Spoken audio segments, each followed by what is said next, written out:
Welcome to All Things Chiropractic.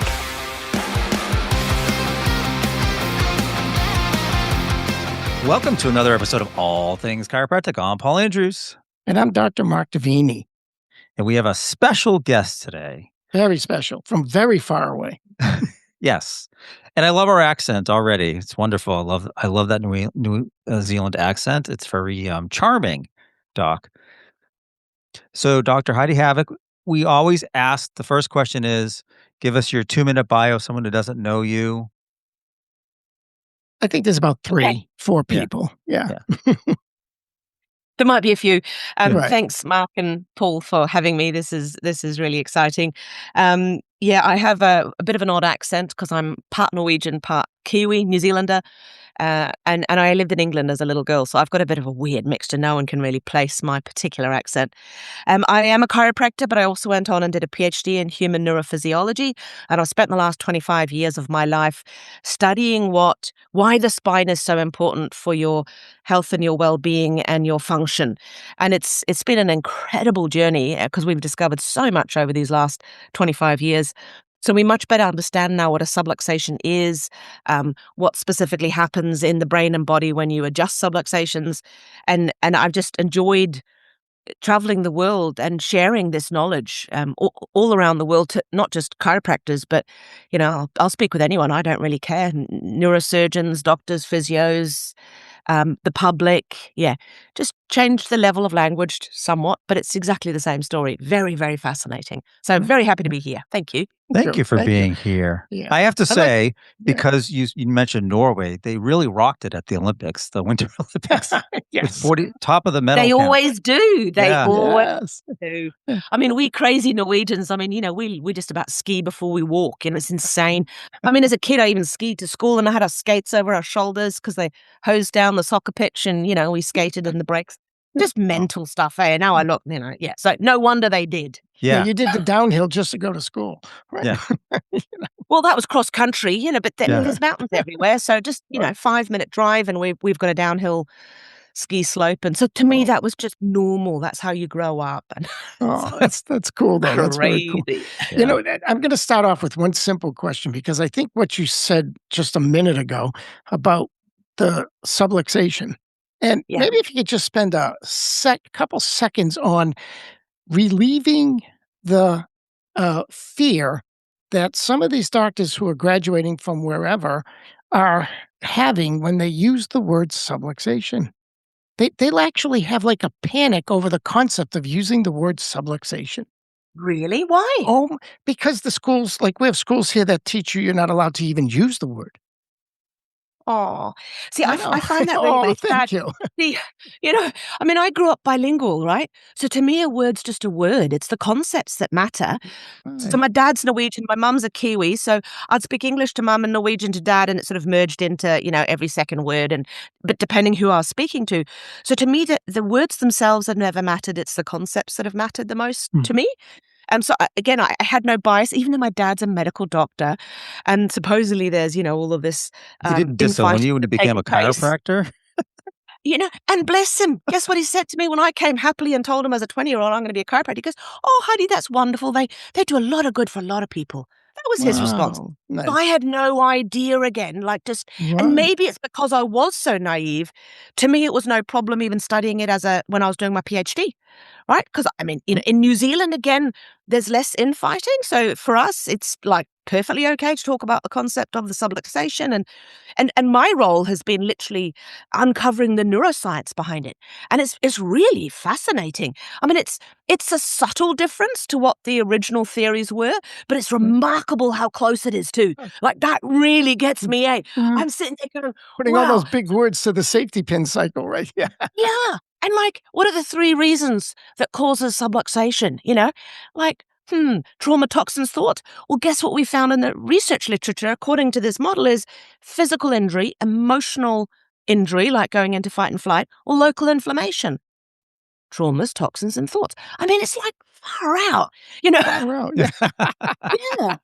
So the subtle difference is that it's not when we're adjusting the subluxation, we're not actually relieving pressure off the nerve root. Like, that's the subtle difference. What we're actually doing is we're stretching the paraspinal muscles, especially the deep ones that cross individual vertebra, and they've dysfunctioned for a while when we've been subluxated. That's another whole bunch of research. So when you stretch those little muscles that have shrunken and atrophied and become fatty infiltrated, it's like, whoa, it wakes the brain up and the brain goes, oh my goodness, what just happened? And it kind of resets itself. And then you have a more appropriate control of that segment, but it also changes all sorts of other things, which is exactly what chiropractors see in practice. People come in for their first adjustment and they're sleeping better.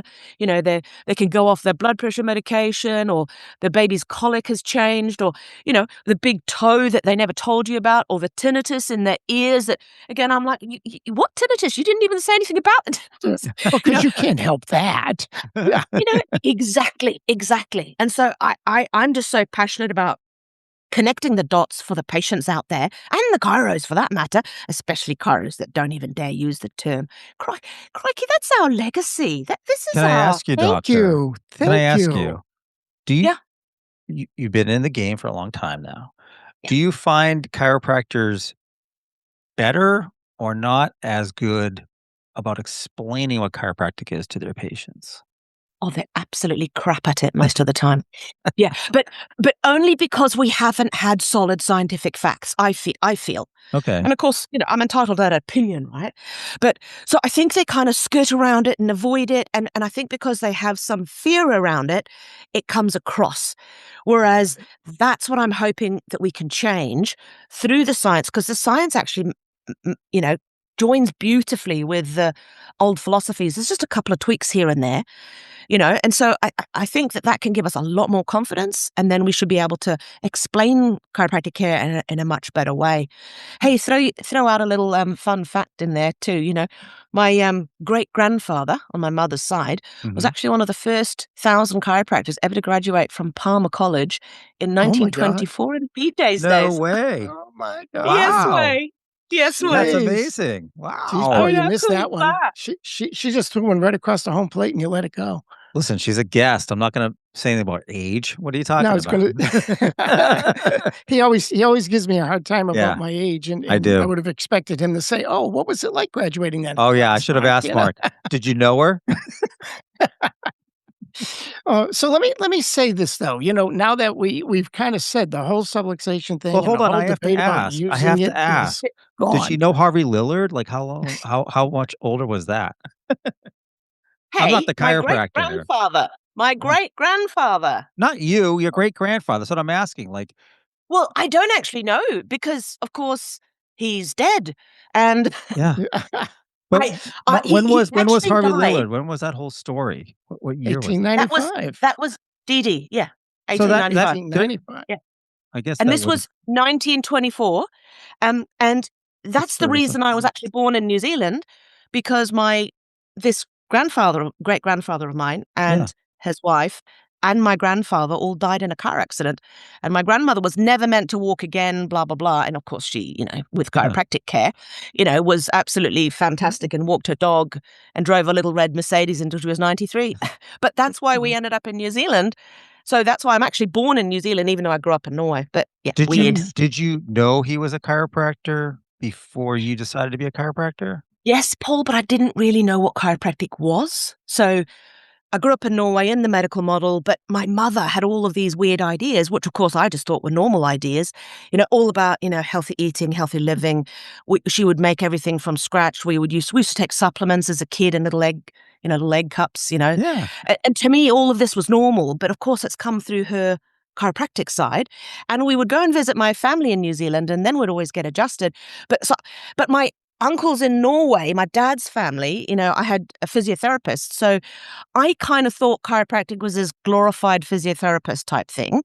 And I didn't really understand until I went out to New Zealand as a 20-year-old and visited New Zealand, as, just having fun. And then found out about the New Zealand College of Chiropractic and thought, oh, this would be cool because I don't want to leave. I'm enjoying New Zealand. And I applied. And so I didn't really know the difference. And even then, remember, this is in New Zealand where it's not so, the infighting doesn't really exist. So we had an awesome physiology lecturer, science lecturer, and we had an awesome philosophy lecturer. And then we had the clinical head. So those three, Bernadette Murphy was a science person, Phil McMaster was our philosophy guy, and then Jim Stanier was our technique. And they had such integrity and they were such amazing people that it all blended so nicely together and we had no arguments. But one thing I did realize is we knew nothing. I'm always the one asking the questions. Also, how come that happens? Oh, we don't actually know. So how come that happens? Oh, we don't actually know. So how does it really work? Oh, we don't actually know. But here are the theories. Right? And I'm like, but theories? And that's where that desire to understand just blossomed in me. And I Well, when continued. you see this and you go down this path of explaining what we do in scientific terms, it resonates with me because I feel that one of the biggest missing links in our profession is the lack of universality of what we say and how we say it. So everybody has a different definition of a subluxation. There's as many different definitions of subluxations as you have chiropractors. So we need to start bringing everything to the center. And I'm hoping that's what this basic science will do, Mark, because it is coming together. And the interesting thing is it sort of bridges the gap between what clinicians see in practice with science, with solid science, even explains why some of our clinical trials don't have the great outcomes that we're expecting. Like, give you an example, some of the clinical trials that are being done there, they might have like 5 adjustment sessions, what they call spinal manipulation, right? And that might be done by physical therapists, which might just manipulate where someone hurts, right? Whereas when you look at the neuroscience of it, it seems to matter significantly where you apply that the high velocity, low amplitude thrust. If you're actually directing it at a subluxated segment or some kind of spinal dysfunction, you have the big changes in the brain. You don't get those if you're putting that HVLA thrust into a healthy joint. And it makes sense neuroscience-wise because if you've got healthy, plump, movable muscles and you stretch them, yeah, okay. But if you've got atrophied, shrunken, fatty infiltrated, changed fiber types, stiff fibrotic muscles and you stretch them and they haven't been talking to the brain for God knows years, right? Of course there's going to be a physiological difference. And it seems to be that lack of information leads to these negative changes in the way the brain perceives what's happening either inside your body or the world around you. Hence, you can end up with so many different kinds of symptoms. And of course, when you get adjusted and the brain wakes up, it's only going to correct what that subluxation and that lack of brain information was causing symptom-wise. So for one person, even though it's a C1 on the left, for one person that might change their headaches and sleep patterns. For another, it might be that their gut function improves and their heart blood pressure medication suddenly drops down. But it's still just a C1 subluxation. It's right. Everybody we can't responds. yet identify what the subluxation patterns are causing symptom-wise. There's too many unknowns. So I have to ask this. I'm the layperson in this group right now, right? So, Doc, let me ask you this question because Dr. Davini and I have talked about this on other episodes. You got 100 chiropractors in the room. 100 chiropractors will palpate and come up with 100 different things. Will your research standardize that, do you think, or? I don't like the word standardization, first and foremost. And I think there is, I have utmost respect for clinicians because they're really artists, right? If I try to tell, Picasso how to paint, it wouldn't end up a masterpiece, right? So I don't like telling chiropractors how to suck eggs, basically. So, but can we dive into it, Paul, and better understand what these various different clinicians are finding and doing? That absolutely we can.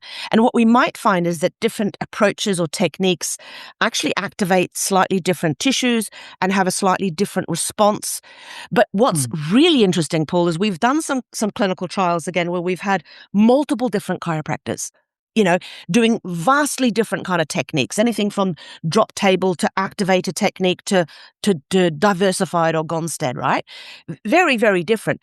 Funnily enough, they're all getting the positive change. In particular, this one study, we had older adults, they all picked up.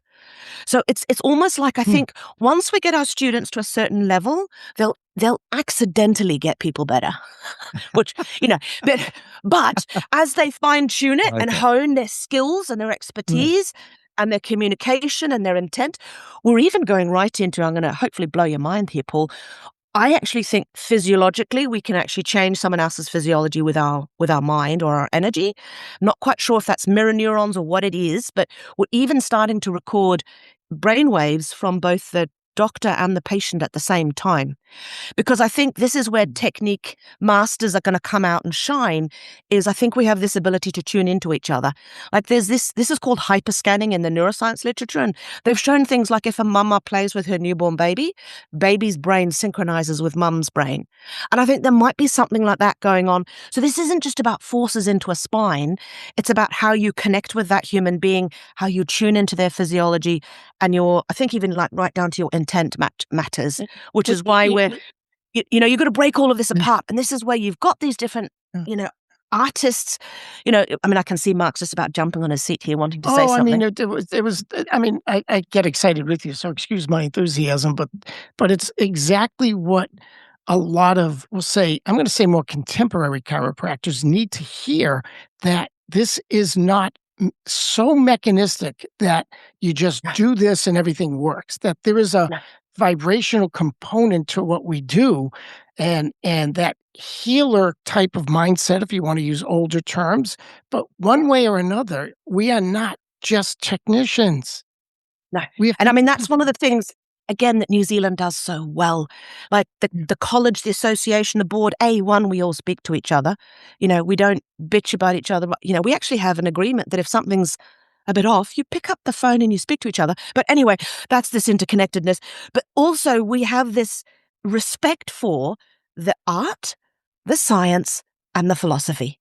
So like I'll be brought in, for example, when my Gonstead lecture goes, now I do know that, back in the days, Gonstead adjustments are brilliant, but I do know that we don't relieve pressure or squash nerve. So Heidi, could you come in and explain how we might impact organs? Because I know we can. And I'm like, yeah, absolutely. And I go in to the Gonstead class and explain now with the latest science, what some of these geniuses from the past, they might have had a few things wrong. And funnily enough, even Aristotle and Newton and, these guys got a few things wrong too. And that's okay.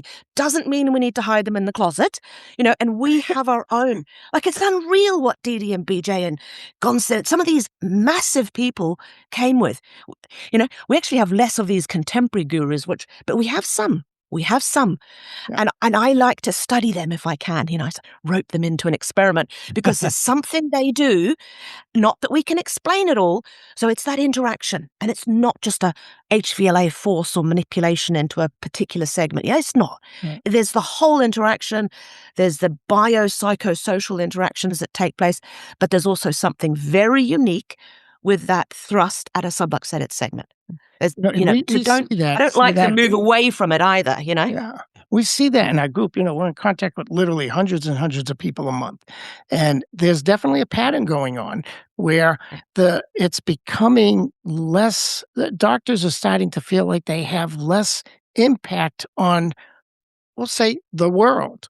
And they're almost their worst enemy, and letting them think that they do so little for somebody now that it's starting to take its toll on their attitudes toward chiropractic and their practice.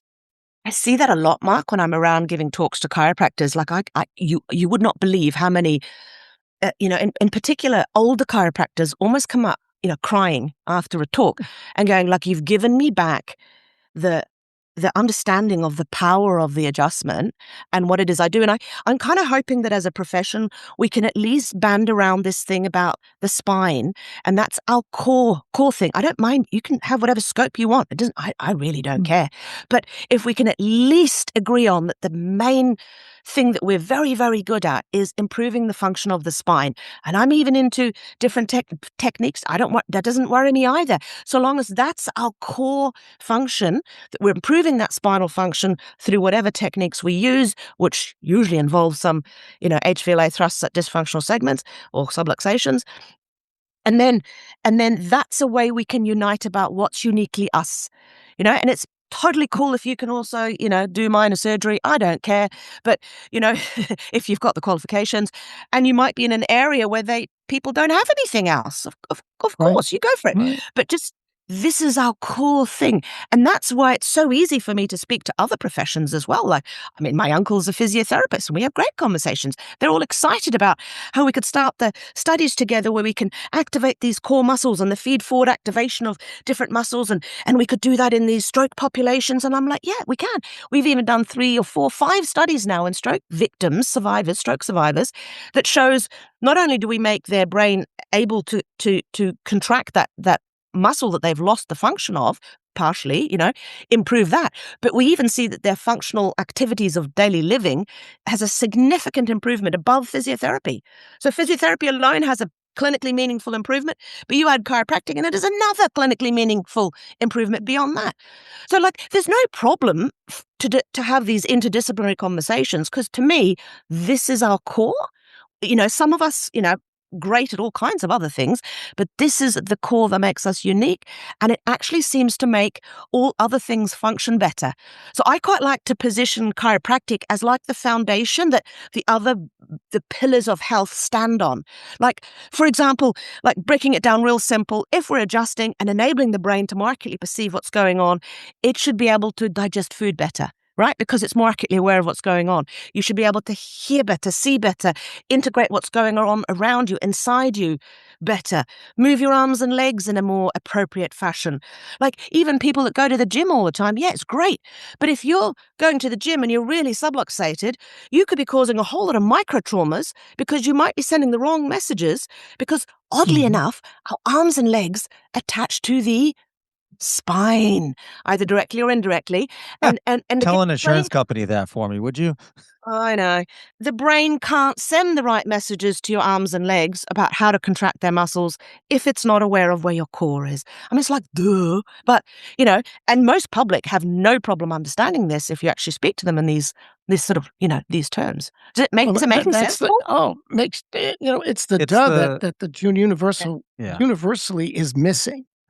Where we It's have a the challenge duh is that's missing. here in the United States is that we've got a third-party health coverage system that doesn't really believe what you just said, and I they know, put yeah. us in the same us chiropractors, let's say I'm not a chiropractor, but the chiropractic profession, in the same Yeah. pool as physical therapists or Yeah. massage. I'm a massage therapist, so you really resonated with me when you talked about going on the same wavelength and that biofeedback and that fill in the blank, that nondescript connection you have with your client or your patient that brings you towards working with them in the way that if you're getting that feedback from them. And I think that's kind of the key in many different things. Like, I think when you think about even what is exercise, well, you're repeatedly contracting the same muscles which send information to the brain, which enables the brain to more accurately perceive what's going on in those muscles. So, or if you're using acupuncture or massage, again, it's bringing awareness to the brain about what's going on. I just think there's something remarkably unique about the adjustment, because those muscles have not functioned so well for so long. And I'm well aware of what's going on in the States, and it's absolutely mental. Excuse my, I was actually quite gentle with the terminology there. I was just going to say, Um, we can join you on Yeah. going other places with it. Yeah. Yeah. We can bleep on that one. I'm Yeah. even part of this organization in the United States called Chiropractic Future.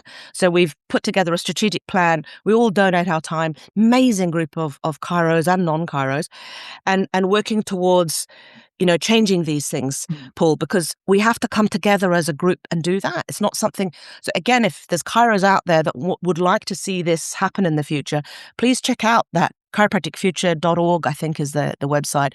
Sure. And help us, become part of it. Make a little donation every month, like freaking $50 or something. It's not that hard. And if we can come together, then we can quite calmly explain the science, and we actually have science now.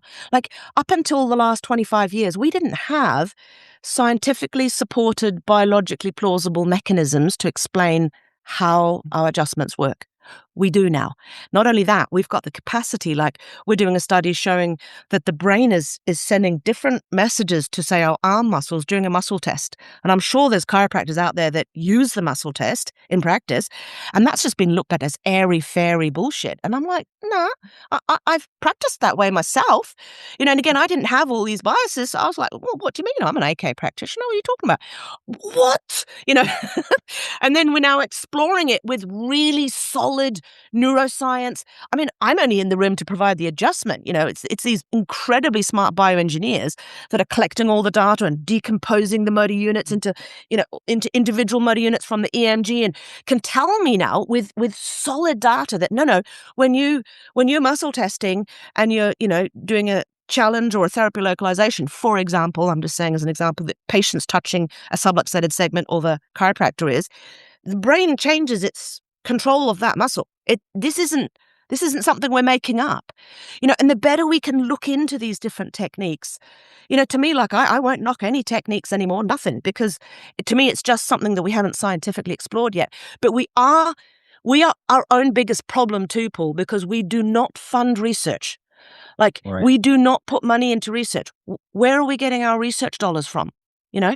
I mean, most schools can't even afford to keep a PhD anymore. It's really sad. And these are the things that have to change for us to have a future that our patients deserve, that we do.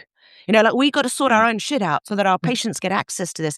The reason it drives me is I've seen this in children and babies and animals, and like, they deserve a life where they can function at their optimal potential. Like, there's nothing sadder to me than seeing a little kid who's clumsy as anything, bedwetting, migraines, whatever. Their quality of life, their belief in themselves is just destroyed, right? And we know we can make a difference, and they deserve us. But we've got to come together, or this isn't going to happen. Let me connect the dots with that, with a really cool platform that you have, kairoshub.com, right? I went on there and I said, wow, look at these really, you have some sample videos, it looks like, of how a chiropractor can help educate their patients without, just in a waiting room, I guess, or wherever you want. Yeah. It's pretty And cool. with easy language, right? Yeah. Right, because I think there is a challenge. I don't think it really matters what age the chiropractor is or how long they've been in chiropractic. I think there's a challenge because I think the patient base has changed and information is everywhere, and not all information is good information.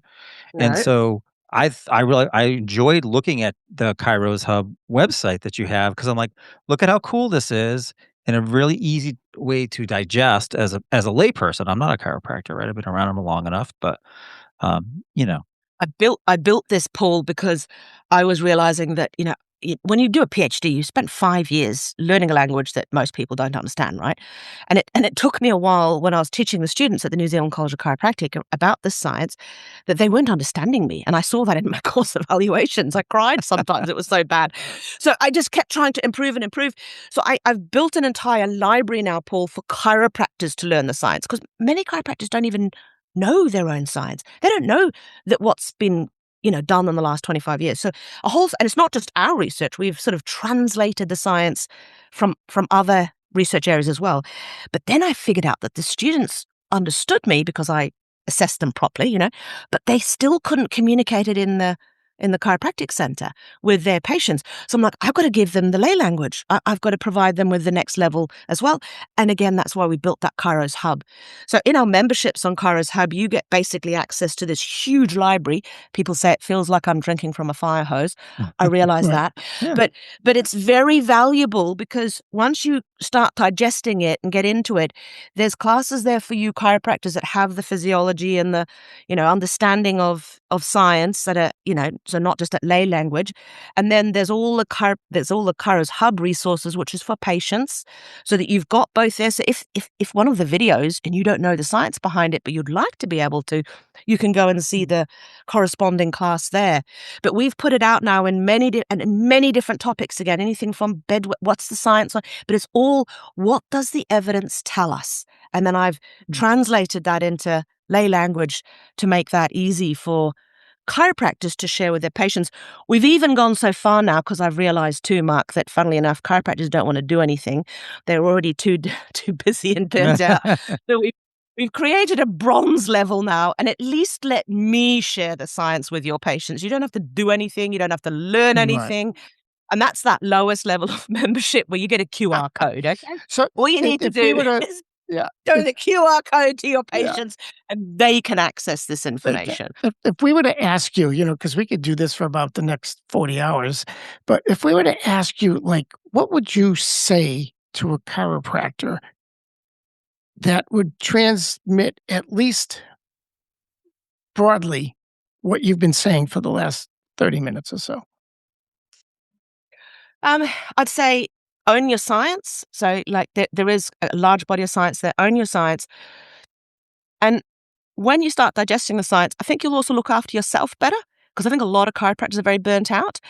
One of the most amazing feedbacks I get from going through some of my programs is my chiropractors are telling me that they're getting adjusted more regularly.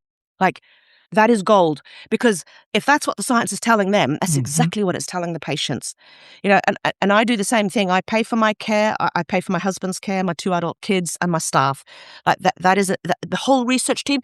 At the New Zealand College now we have over 35 researchers in our research centre alone. I think it makes us the largest research centre on the planet that's studying chiropractic.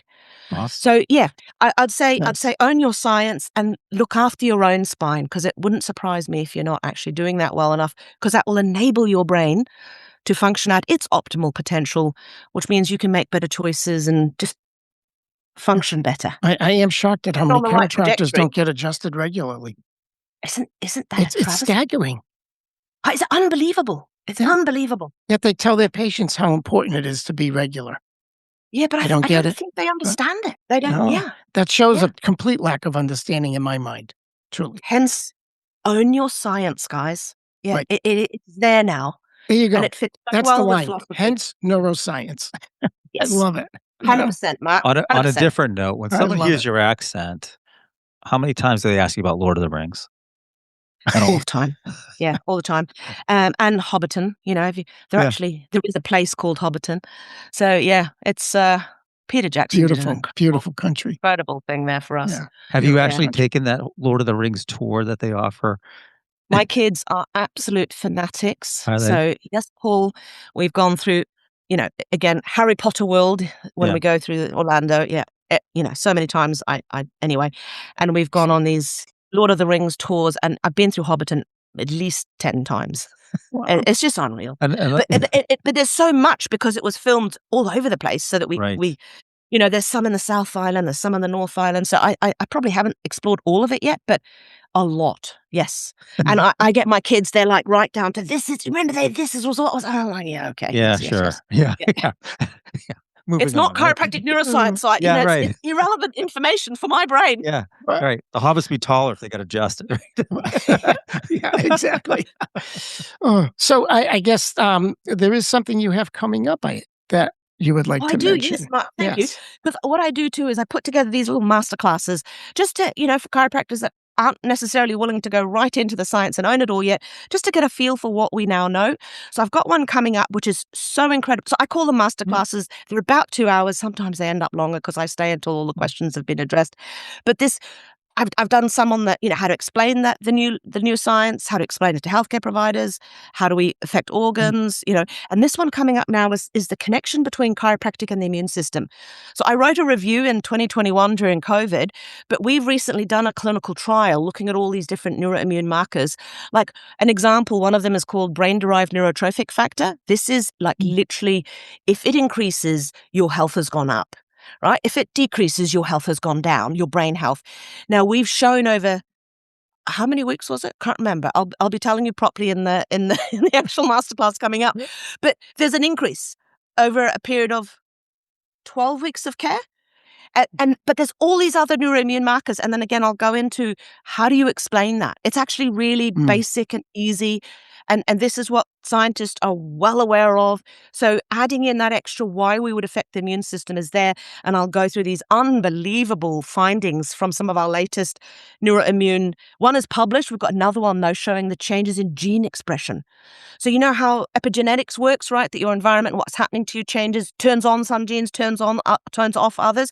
Well, oh my goodness me, we've just recently got the results from a study showing which genes get turned on from the neuroimmune aspect as well. It's just unbelievable. Wow. Because when you get multiple studies from different people measuring different things, but they're all telling the same story, that's where my conviction comes from. I have no doubt when I speak. And I'm not saying I know everything, but what I do know, I know. I know, there's no doubt about that.